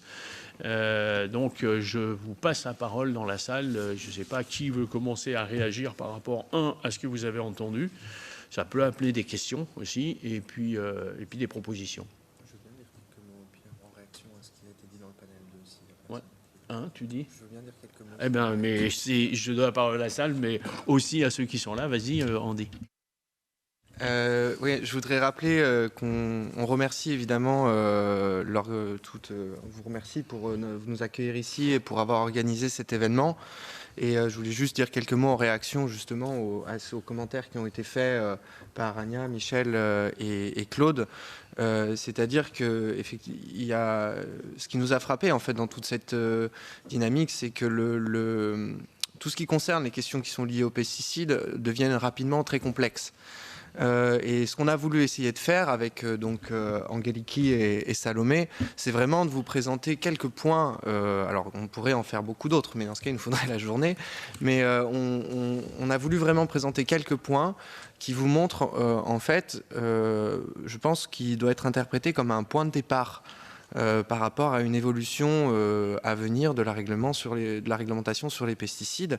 Et ce point de départ, en fait, c'est tout simplement le fait que le droit n'est pas appliqué. Sauf erreur de ma part, le règlement 1107-2009 est un règlement d'application directe. Il appartient à la catégorie de législation qui est votée par le Parlement européen, qui s'applique sans avoir une transcription des États membres dans leur droit national. Donc là, on est face vraiment à ce qui s'apparente à une loi européenne qui est votée par le Parlement, qui n'est pas respectée, qui n'est pas appliquée par les institutions européennes elles-mêmes, non par les États membres. Il y a des éléments qui pointent vers ce sens-là, et avec Secret Toxique, on s'intéresse à ça aussi au niveau français, mais là on est au Parlement européen, et c'est vraiment la Commission qui n'applique pas la réglementation qui est votée par le Parlement, les institutions européennes elles-mêmes. Et donc là, vous avez un point de départ très important. Donc là, on vous a présenté effectivement l'absence de prise en compte de la littérature scientifique, l'absence de prise en compte de certains aspects de l'écotoxicité et l'absence de prise en compte de la toxicité à long terme de la formulation représentative qui est censée être évaluée. C'est 3 points sur lesquels vous avez un droit très clair et un droit qui n'est pas appliqué et sur lequel le Parlement peut agir. Donc Michel, tu proposais effectivement d'alerter la commission PEST, parce que 4 ans après la commission PEST, on en est toujours là. Donc effectivement, il est possible que les anciens de la commission PEST se saisissent du problème pour aller faire pression sur la commission. Et encore une fois, et c'est quelque chose, justement, la présence de Guillaume ici est très importante à ce niveau-là. Parce que ce qui a montré la démarche qui a eu celle de l'arrêt Blaise, et donc, dont Dominique Masset, ici présent, était aussi un des inculpés, c'est que c'est en allant chercher la Cour de justice de l'Union européenne qu'il y a eu des décisions qui ont été prises, qui ont réaffirmé la prévalence du droit, qui ont réaffirmé les exigences qui sont celles du règlement 1107-2009 concernant l'absence d'effets cancérigènes et l'absence d'effets d'écotoxicité, et que ce sont des choses qui doivent être prouvées avant toute autorisation de mise sur le marché. Donc, il y a tous les outils qui sont à la disposition du Parlement pour vraiment faire en sorte que la Commission applique la loi. Et j'insiste, je veux juste terminer en insistant vraiment sur l'urgence de la situation, parce qu'on est face à des paradoxes qui sont extrêmement... on est face à des paradoxes qui sont quand même assez impressionnants. Lorsque vous avez en France, lorsque vous avez une réglementation qui dit qu'il ne doit pas y avoir d'effets cancérogènes à long terme sur la santé, et que d'un autre côté, en France, le cancer de la prostate est reconnu comme une maladie professionnelle chez les agriculteurs, il y a quand même un problème quelque part. Donc il y a la nécessité d'appliquer, et il y a non seulement la nécessité d'appliquer le règlement pour les effets sur la santé, Mais il y a aussi justement les effets sur l'agriculture, parce que ce que va dire le lobby des pesticides, ce que va dire éventuellement les conservateurs qui voudront conserver les pesticides, c'est que sans pesticides, on ne peut pas produire. Alors c'est sûr qu'il faut s'en donner les moyens. Et si jamais demain vous interdisez tous les pesticides, vous mettez le système agricole dans l'embarras. Donc il y a besoin de développer ce modèle agricole alternatif pour pouvoir justement transitionner, changer de modèle. Mais j'attire vraiment votre attention sur le fait que les statistiques montrent que les rendements du blé, en tout cas en France, ces 10 dernières années, stagnent de façon assez irrégulière. Donc c'est quoi la suite? La question qui se pose, c'est est-ce qu'on a épuisé les sols au point que les rendements du blé vont s'effondrer, qu'on va se trouver face à des crises alimentaires en Europe dans les décennies à venir? Et du coup, c'est quoi l'alternative à la fin? Donc on est face vraiment non seulement il peut y avoir des raisons idéologiques, il peut y avoir des raisons de vision politique qui poussent à vouloir aller en dehors des pesticides, et elles doivent se respecter, elles doivent être discutées, mais là on est sur un problème qui est réellement pragmatique, qui est un enjeu de souveraineté alimentaire, qui est un enjeu de santé publique, et qui est un enjeu d'application du droit. Donc il y a vraiment tous les éléments alignés pour mettre en place les actions, et le Parlement en a le pouvoir, et c'est à ça qu'on vous appelle, et vu l'urgence de la situation, on vous y appelle doublement fortement. Voilà. Et merci encore une fois pour l'organisation de cet événement, pour justement aller dans ce sens-là. Appel entendu. Alors, des réactions maintenant. Là-bas, il voulait intervenir. Ouais. Allez-y, présentez-vous et puis... Bonjour, Martin Dermine de Pan-Europe également. Merci beaucoup pour toutes les présentations très intéressantes et pour l'organisation de cet événement.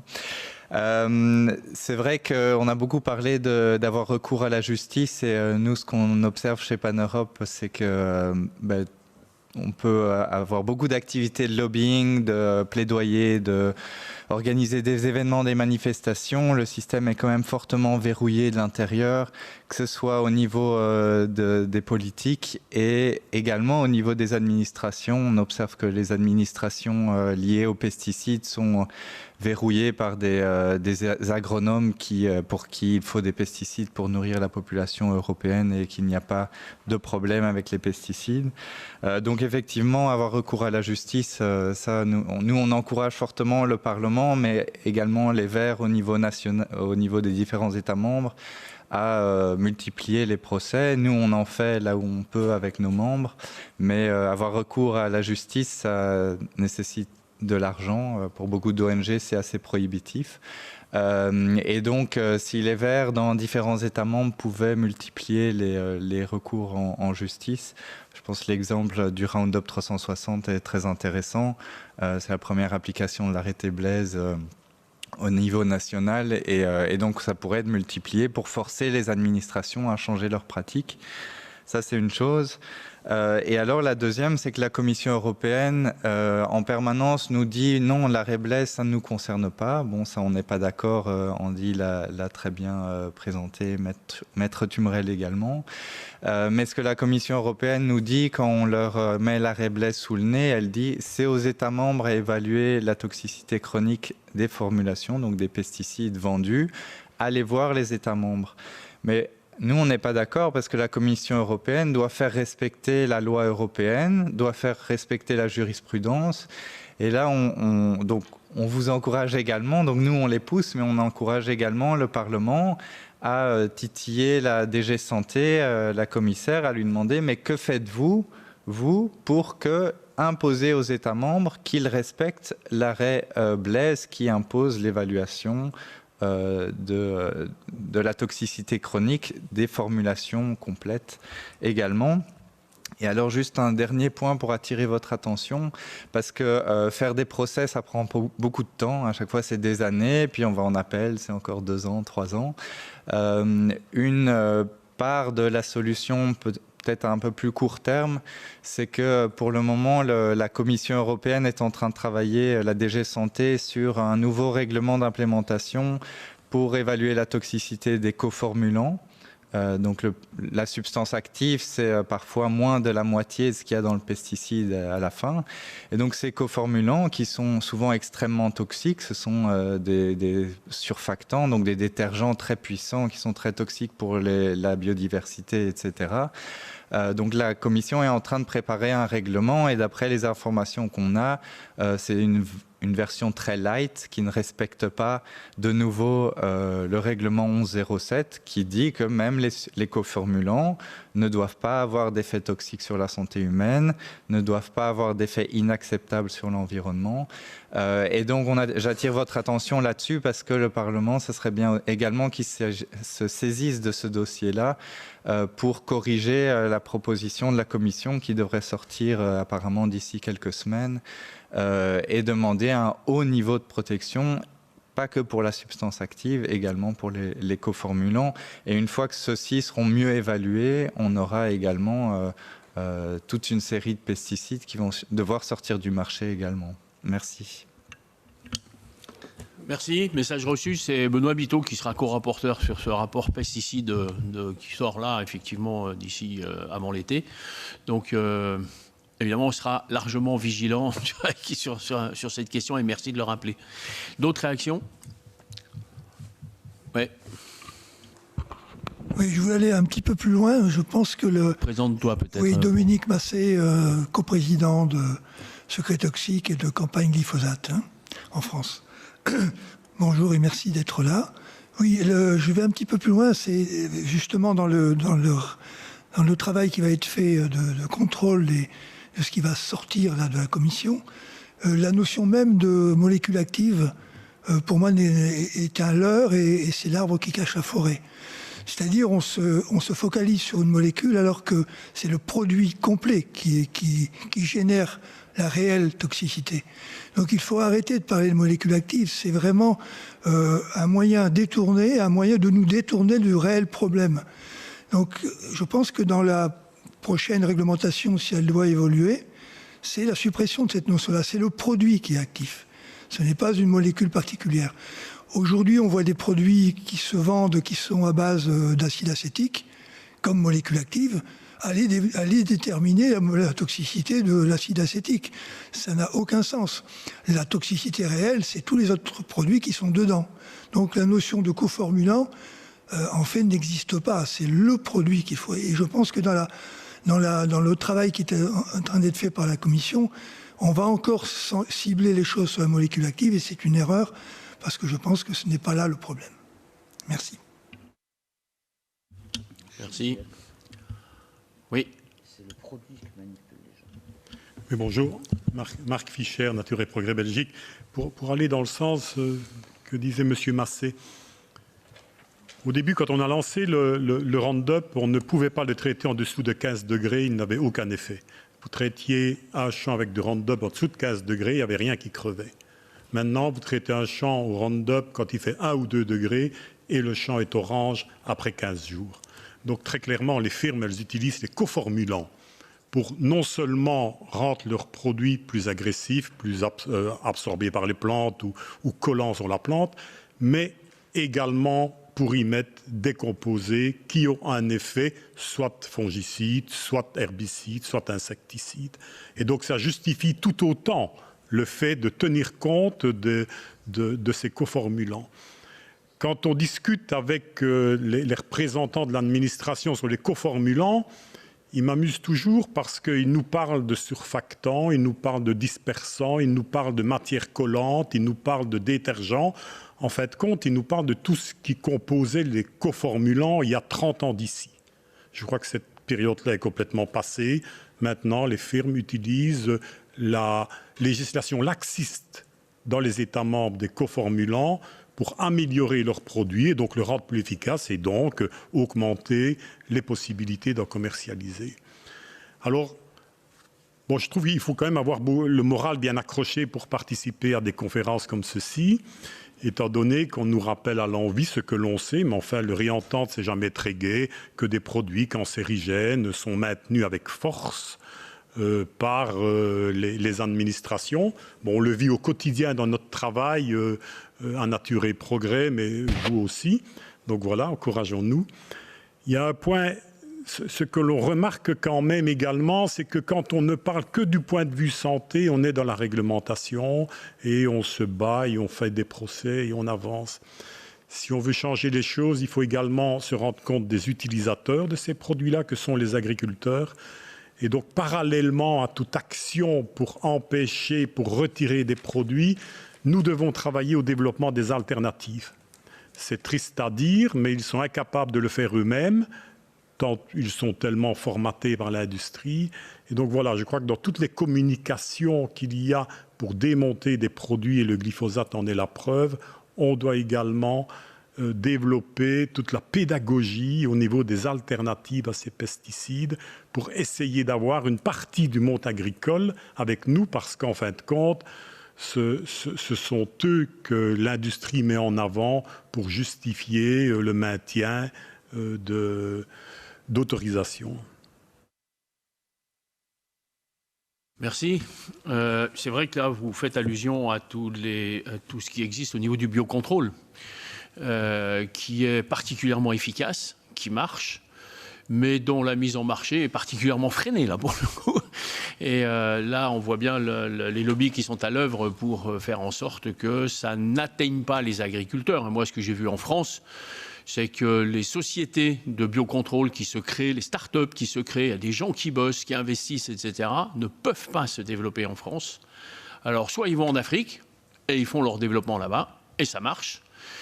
Et ils ne se développent pas en France parce que les coopératives, qui sont les principaux acteurs sur le terrain de la mise en marché de tout ce qu'on appelle les intrants, donc ça en fait partie, refusent de les référencer. Et qui est à la tête des coopératives en France ? La FNSEA. Donc c'est pas un hasard si ça se développe pas. Quand je dis ça, je veux dire quoi? Pas une attaque que je veux lancer, c'est juste pour dire que effectivement les systèmes existent, effectivement le savoir évolue autour de ces questions-là, effectivement les produits avancent et leur efficacité est tout à fait intéressante, et bien on est à un moment de difficulté d'accès à ces produits. Donc quelque part, c'est pire encore. Mais voilà, en tout cas, je voulais souligner ça. Je parle de la France parce que je connais. Après, ailleurs en Europe, je ne sais pas comment ça fonctionne. Si ça fonctionne mieux ou pas, il faudrait aller voir. Ça, j'en sais rien. D'autres réactions? Michel? J'en ai une, oui. Donc, par rapport aux propositions qu'on a faites, il y a le boulot des députés européens et puis après, il y a le boulot des ONG, si je peux me permettre. Au niveau européen, il faut vraiment qu'on améliore cette réglementation quand même. Pourquoi? Parce que ton intervention, moi je suis tout à fait d'accord avec toi, on est en train de nous perdre là, de nous mettre dans une impasse. Parce que franchement, qui a intérêt à saucissonner les choses? C'est l'industriel. Parce qu'il va donner, vous voyez, son nom de la substance active.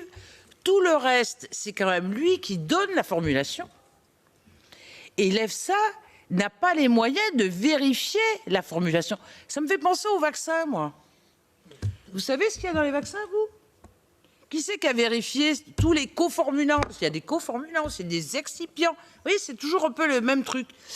Et là, il faut qu'on raisonne produit. Il faut qu'on ait accès à la formulation et aux différentes formulations, parce que d'après toutes les rencontres qu'on a faites, ils ont un niveau de formulation. Il faut qu'ils aient les moyens de regarder ce qu'il y a dedans. Parce que quand on voit après des experts indépendants qui nous disent « Ah ben il y a de l'acide acétique » ou il y a un autre produit, il y a des hydrocarbures qui proviennent justement qui sont hyper toxiques, mais il y a de l'arsenic, il y a plein de métaux lourds, eh bien qu'on ait accès à ça. Mais il ne faut pas arrêter de faire toujours confiance à l'industriel. Il faut donner les moyens à l'EFSA de se dire, eh ben nous, on regarde n'importe quel produit pour savoir ce qu'il y a dedans. Tu vois, il ne faut pas qu'on s'enferme. Et puis, il faut absolument avoir des experts indépendants qui ne viennent pas de l'industrie. Parce que franchement, là, moi, à l'EFSA, on en a, grâce au boulot de CEO, il y en a plein qui sont partis, mais il y en a qui restent encore. Et là, alors, la consanguinité, elle est terrible. Et puis, quand vous dites agriculture alternative, là, on a deux leviers. On a le levier de la PAC, mais vous avez vu que, quand même, on a beaucoup perdu sur la PAC, parce qu'on aurait pu dire, on va encourager, au niveau du deuxième levier, de faire en sorte à ce qu'on va financer vraiment des initiatives sans pesticides, etc. Où, vous voyez, il y a une véritable volonté de diminuer. Et puis là, c'est un peu aussi le boulot des ONG, quoi. Et nous, on peut le faire sur le fric. Et la PAC, c'est du pognon, quand même. Et puis après, il faut Extinction Rébellion. Il faut venir avec voilà, un verre de Roundup en disant à tous les commissaires, à tous les députés, ben, buvez-le. Buvez-le. Ah non, mais moi, je trouve que c'est horrible. C'est horrible. De voir que les gens meurent. Alors, à petite dose, ils ont des cancers, des lymphomes, des trucs, des malformations, enfin, des perturbateurs endocriniens, mais ça aussi, combien de fois on l'a mentionné, il y en a plein qui sont des perturbateurs endocriniens. Mais maintenant, on vous dit, ça prend du retard parce que c'est un perturbateur endocrinien. Et on gagne du temps. Vous savez, mais 3D, c'est toujours d'actualité. Hein. Les industriels décident, après ils désinforment, ils disent c'est pas dangereux tout ça, et après ils diffèrent, ils gagnent du temps. Ben là, ils gagnent du temps.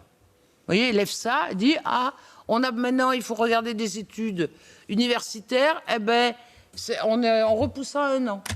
Qui gagne du temps? C'est l'industriel. Non, moi, ça me rend agressive. Hein. Alors, je ne sais pas si c'est le glyphosate, mais je trouve que on se fait avoir, mais alors... Le verre que tu n'as pas bu? C'est le verre que je n'ai pas bu. Tu t'empêches, tu prends cette métaphore, moi qui ai connu le début du lancement du Roundup, au début, les fabricants disaient que c'était un produit qui n'était pas dangereux. La preuve, ils en buvaient devant les agriculteurs. Moi, j'ai vu les techniciens agricoles dans mon département boire du glyphosate devant les agriculteurs pour dire, regardez, on le boit, c'est pas dangereux comme truc. Je ne sais pas dans quel état ils sont aujourd'hui, mais peut-être que Nature et Progrès, qui disait tout à l'heure que le produit s'est empiré en 30 ans, évidemment, donc peut-être qu'il n'était pas si toxique au début, mais bref, c'est quand même grave. Est-ce qu'il y a des prises de parole en ligne qui sont souhaitées? Parce que moi, je ne les vois pas du tout, j'ai aucun écran, donc il n'y a pas de manifestation. On dit Anya. Yes, thank you so much. I want to come back to the question about the molecules and the active substances and how we should test all the co-formulants. I would like to go a step further even. I think we should also look at all the metabolites of the pesticides. We know, for instance, that glyphosate falls apart in several other substances that are hazardous as well. And we should also look not only at cumulative effect and the whole formula, but also to synergetic effects. So the effect of a pesticide when it interacts with other toxins that are already in the environment or in our bodies. I think that's important to look at pesticides and other chemicals in a holistic way. And of course, we need alternatives. And I'm very happy that in the Farm to Fork report, we already said that we need a fast-track authorization procedure and a fast-track registration process for the non-chemical low-risk pesticides. And at the same time, ensuring that their assessment is subject to the same level as the other substances as well. They have to be safe as well, of course. But it will be more easy because they are low-risk non-chemical pesticides.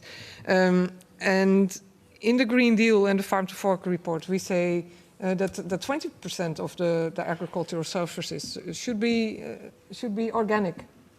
And it is quite ambitious, especially in some member states, like my own, the Netherlands.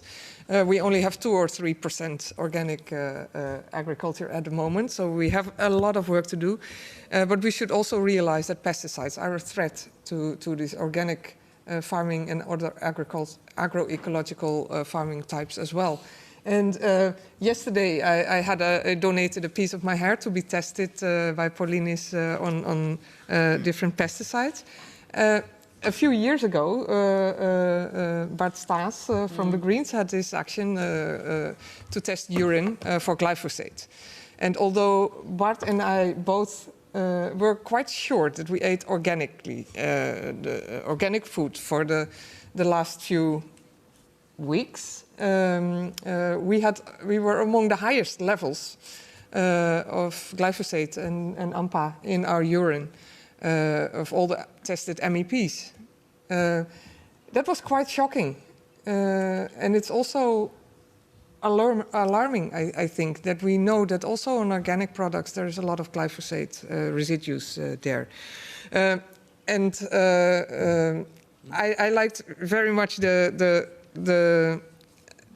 what you said about NGOs, that it's frustrating and that it takes a long time, the whole process. Well, for us, it is frustrating as well.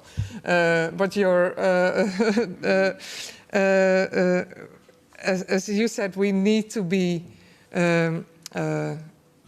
encouraged by each other, and we have to keep fighting. And I am quite sure that if we combine forces and try to fight the industry and try to fight the agro lobby here, that we will win. And we have a lot to win and a lot to lose. But when we realize that we have literally a world to win, that keeps me going. And I hope that everyone here attending will keep the fight going on as well.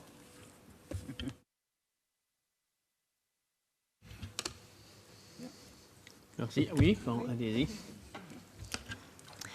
Thank you very much. I would just like to add something in the discussion that because when we published the report, we were talking with a few journalists, and they were saying on glyphosate, what is new? You know, they were asking us, what is new? And well, the new fact is that we have another year that we are exposed to this pesticide that is classified as probable carcinogen by IARC. And I think this is not a light issue. The fact that IARC, which is a gold standard, that all around the world we take into account their recommendation when it comes to cancer. And now suddenly, for one pesticide, we totally ignore the classification. And it's not like we say, oh, it's a bit carcinogen. No, they put it there, and we don't put it in suspected, we put it in nothing. And I don't think this has been properly addressed. How can it be that our system, not only the European system, but other risk assessment systems, divert so much from the highly respected organization when it comes to cancer research? And just looking into the detail on why they divert so much, it's of course because they take the product toxicity into account. They took seriously also the epidemiology studies where people were exposed, the workers have been exposed to this chemical. And also when they looked at the genotoxicity, they took into account the environmental genotoxicity as well. So not just for humans. So it's a more global assessment. Thank you. Je vais également rajouter un point. En plus de la bonne mise en œuvre de la réglementation, ce qui va pouvoir aider, ce sont aussi tous les dossiers législatifs qui sont sur le point d'arriver et qui vont d'une certaine façon pouvoir aider à une meilleure mise en œuvre de la réglementation dont on subit les carences depuis 10 ans. La plus évidente, c'est bien sûr la révision de la directive sur l'utilisation durable des pesticides, dans laquelle sera, nous l'espérons, intégré un objectif de réduction contraignante d'utilisation des pesticides à l'échelle des États membres.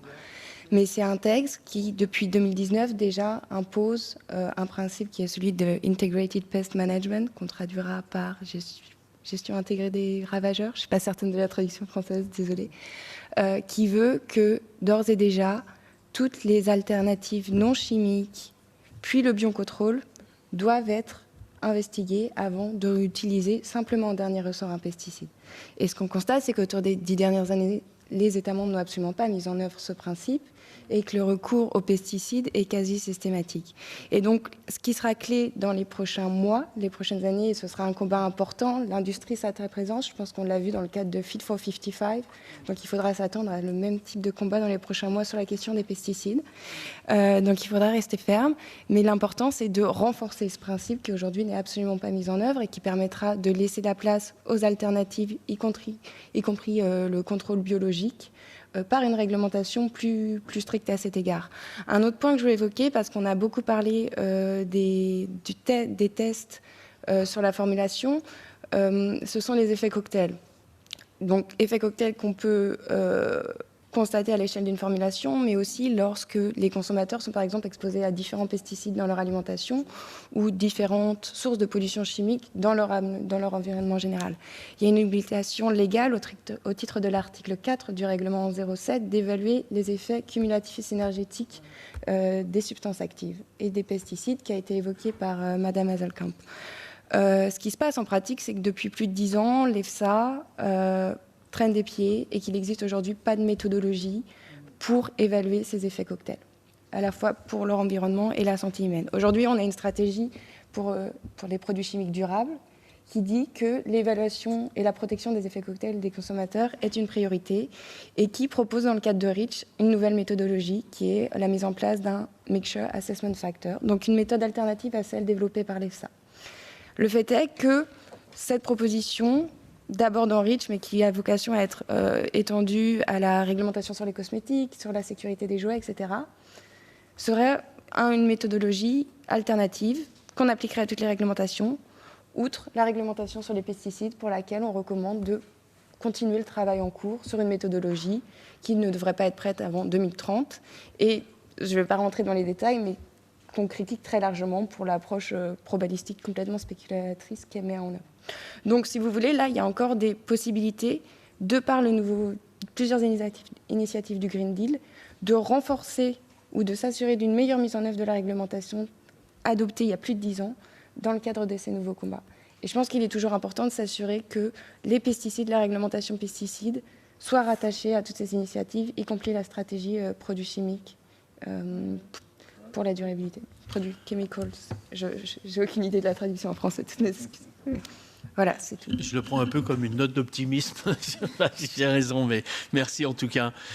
Moi, je voulais me tourner vers Maître Tumrel pour aborder la question du deuxième niveau que tu as évoqué, Michel, tout à l'heure. Tu as dit on va aller consulter la commission pour voir ce qu'elle fait, niveau soft, et puis niveau, on y va un peu plus fort parce qu'on voudrait accélérer, c'est-à-dire du coup comment le Parlement se pourvoit en annulation, ou je ne sais pas après les termes juridiques, en tout cas d'un certain nombre d'autorisations de mise en marché parce que la réglementation n'a pas été respectée.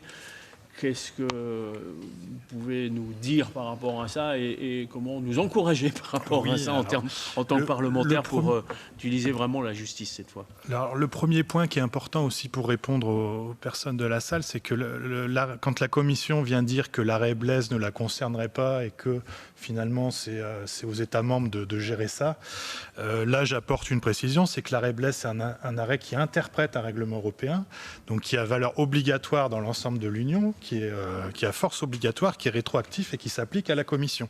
Et je vous ai lu un extrait tout à l'heure de l'arrêt qui précise, y compris l'autorité européenne. C'est-à-dire qu'il ne vise pas que les États membres, il vise aussi l'autorité européenne, c'est-à-dire l'EFSA et la Commission. Donc la Commission ne peut pas se retrancher derrière une interprétation de l'arrêt interprétatif pour dire que voilà. Donc là-dessus, vous avez effectivement un arrêt qui est extrêmement clair, qui vise la Commission européenne dans son arrêt. Et ça revient aussi à ce qu'on disait tout à l'heure, c'est-à-dire que la complexité et le découpage des process fait que chacun se renvoie la balle. La Commission renvoie aux instances nationales, à l'État membre, l'EFSA renvoie à l'ANSES, et ça n'arrête pas comme ça, et chacun se renvoie la patate chaude, quoi. Voilà. Donc là, ils ne peuvent pas se défausser, puisque l'arrêt, il est applicable à l'ensemble des institutions, y compris les institutions européennes. Donc là, vous avez déjà, que ce soit pour les ONG ou les députés, ils ne peuvent pas biaiser et dire que ça ne s'applique pas à eux, c'est expressément précisé dans l'arrêt. Après, alors, il faut préciser sur les recours en exécution des règlements européens, les citoyens lambda ne peuvent pas agir. C'est-à-dire que nous, citoyens, on ne peut pas saisir la Cour de justice de l'Union européenne. Une ONG ne peut pas le faire non plus. Il y a une jurisprudence de la Cour, alors qui a peut-être quelques frémissements, mais qui est encore toujours stable, qui dit qu'il faut un intérêt à agir et qui considère que les associations n'ont pas d'intérêt à agir, même si c'est une action qui concerne leur objet associatif. Donc c'est d'ailleurs contraire au droit français, par exemple, où devant le Conseil d'État, on peut agir en tant qu'association sans aucune difficulté. Donc là, il y a vraiment un blocage aussi d'accès aux juridictions, c'est-à-dire que les citoyens ne peuvent pas saisir les juridictions européennes, les ONG non plus, elles sont bloquées, et effectivement, il ne reste plus que le Parlement européen qui, lui, a une possibilité organique de saisir la Cour pour l'exécution du règlement qu'il a adopté. Donc là, effectivement, la balle est vraiment dans le camp du Parlement qui peut agir, qui a une possibilité d'action. Alors, quelle possibilité d'action? Il y a deux actions possibles. Il y a soit le recours en annulation, c'est pour faire annuler par exemple une substance active qui vient d'être approuvée, là on parle du glyphosate qui peut-être sera à nouveau renouvelé dans quelques temps, là vous pourriez déposer un recours en annulation de cette réautorisation du glyphosate parce que l'EFSA n'a pas respecté les méthodes d'analyse préconisées par le règlement européen. C'est la première possibilité. La deuxième, c'est un recours en carence en disant que les institutions européennes n'appliquent pas correctement le règlement tel qu'il a été interprété par l'arrêt de la Cour et on leur fait une injonction d'appliquer correctement, de mettre en place certaines procédures pour l'appliquer correctement. Et face à ce refus ou ce défaut de réponse, on peut saisir la Cour d'un recours en manquement. Voilà, c'est les deux procédures qui existent. Et ça passe nécessairement, effectivement, par les process internes que vous avez au Parlement, la commission juridique, et puis certainement un vote pour choisir de porter ce dossier en justice. Mais c'est parfaitement possible et le Parlement est tout à fait recevable à agir devant la Cour en exécution du règlement et de l'arrêt. Donc c'est parfaitement possible, reste à trouver la majorité pour le faire. Petit chantier. On va devoir arrêter parce que la traduction va arriver au bout, mais une dernière parole, dernière question, allez. Oui, merci Claude de me donner la parole. Donc je suis Philippe Pierre, je suis l'autre coprésident avec Dominique de Secret Toxique. Et en fait, je vais dans le même sens que ce que dit Guillaume. Là, je voudrais parler en tant que citoyen. Ça fait 1 an et demi qu'on travaille ensemble. Ce qu'on découvre sur le fonctionnement des institutions européennes est absolument affligeant en tant que citoyen. Vous avez énormément travaillé pour le règlement 2009. Il n'est pas appliqué. En fait, on voit qu'il y a plein de choses et plein de règlements supplémentaires qui viennent s'ajouter, qui ne sont pas appliqués. Et on vous a élus, vous, députés, pour nous représenter, nous, peuple, au niveau d'une Union européenne qui est censée fonctionner dans l'intérêt des citoyens. Et moi, j'en rappelle du coup à votre responsabilité de parlementaire. Et je ne comprendrais même pas qu'on n'ait pas une majorité, même voire une unanimité au Parlement, parce que c'est la fierté d'être député. Enfin, je veux dire, l'honneur de député, du travail qu'on accomplit tous les jours dans la représentation des citoyens. Et voilà, c'est un travail bafoué si la réglementation n'est pas appliquée telle qu'elle. Voilà, c'est tout ce que je voudrais dire. Et là, je m'adresse vraiment à tous les attachés parlementaires qui sont là et les députés qui, j'espère, écouteront ce qui a été dit ce matin parce que je trouve que c'est fondamental. Et j'en appelle vraiment à leur responsabilité de parlementaires. Il devrait y avoir beaucoup plus de force que ça dans ce Parlement européen, de manière à faire réellement appliquer ces réglementations. Je ne comprends même pas que ça ne le soit pas. Voilà, merci.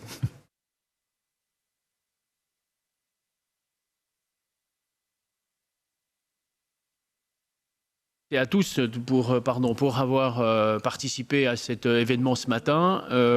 Merci aux attachés parlementaires qui sont venus pour représenter leurs députés et qui, j'espère, vont reporter et qu'on aura l'occasion de recontacter pour des suites parce qu'évidemment, on ne va pas s'arrêter là et on va continuer les démarches, le travail, les réflexions.